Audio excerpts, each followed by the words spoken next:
Hey everyone, welcome to the Trucker TV show. My name is Frank, and if you're here, you want to know how to drive for FedEx Custom Critical.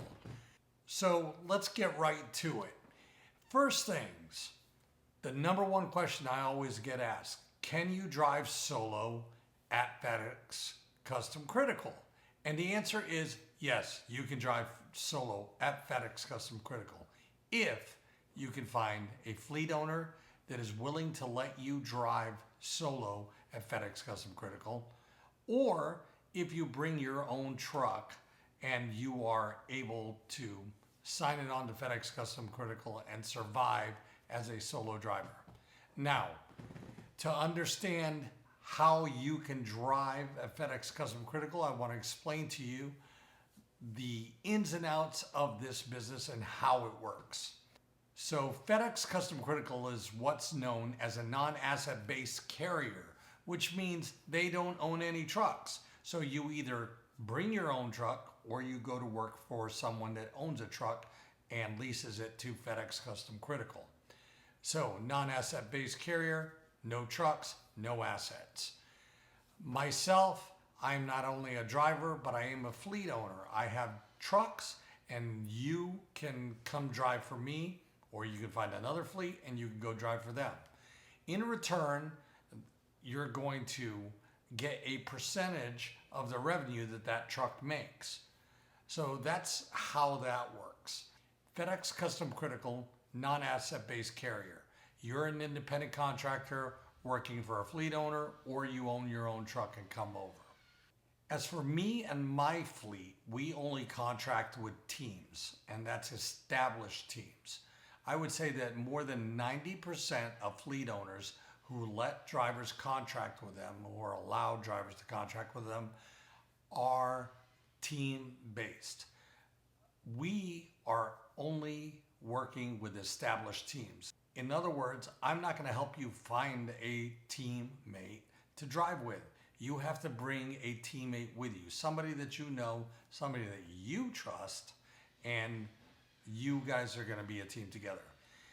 The most successful teams that I have found over the last 9 years in this business are teams that are same household teams, people that have all the money going into one pot. So the process of joining this business is that you reach out to a fleet owner such as myself. If you want to get in touch with me, you can email me, follow the directions, and we'll talk and I'll explain to you how you can do that. There are plenty of other fleets out there. The difference between the fleets is how they pay you and what benefits you get from those fleets. Everybody does everything just a little bit different. Some people do it exactly the same. What you have to do is the research to find out what is best for you, what suits you the best, what's going to put the most money in your pocket. So you've made the decision, you've talked to me or someone else, and you've decided that, yes, this is what I want to do. Me and my co-driver want to drive a FedEx Custom Critical truck. So if you reach out to me, I'm going to send you an email with a link and you are going to apply. Now, even though you are driving for my fleet or any other fleet, FedEx Custom Critical ultimately makes a decision on whether or not you can drive for that fleet.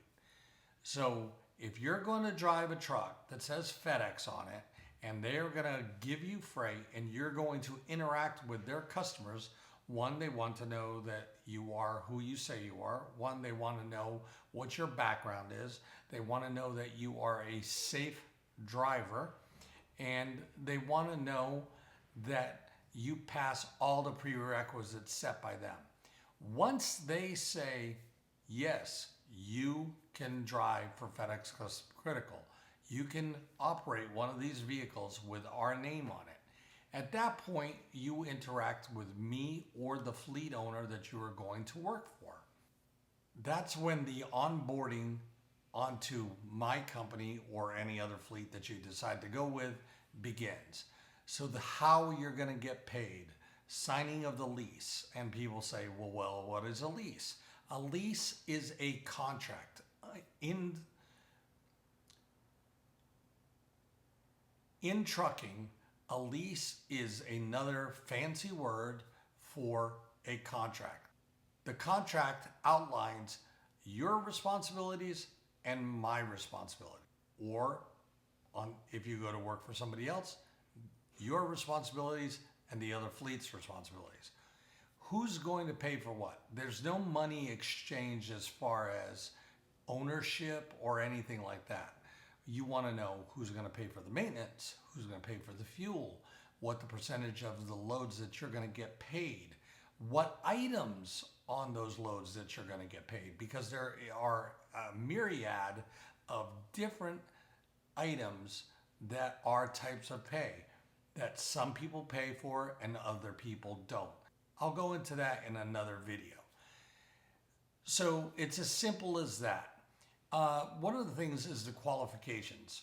You need to have a Class B, you need to have a air brake endorsement. Hazmat and tanker are preferred but are not required to get you started. However, if you do not have a hazmat and tanker endorsement, it will absolutely hinder you. Remember, if this is something you think you want to do, you've been watching the videos, you like the lifestyle, you want to become a part of what I do, what we do out here in expediting, why we are a top pay with no experience in a much better lifestyle, then reach out to me, go in the comments, click the link on the email, send me an email and start the process. And even if you just have questions, you can do that. I hope that I've covered everything. I tried to make this one a very short video so you would understand these things. That is how you become a driver at FedEx Custom Critical. And remember, mistakes are proof that you're trying. Hope you enjoyed the video. Make sure you click like and subscribe or follow. Thank you very much. Stay safe. Talk to you soon.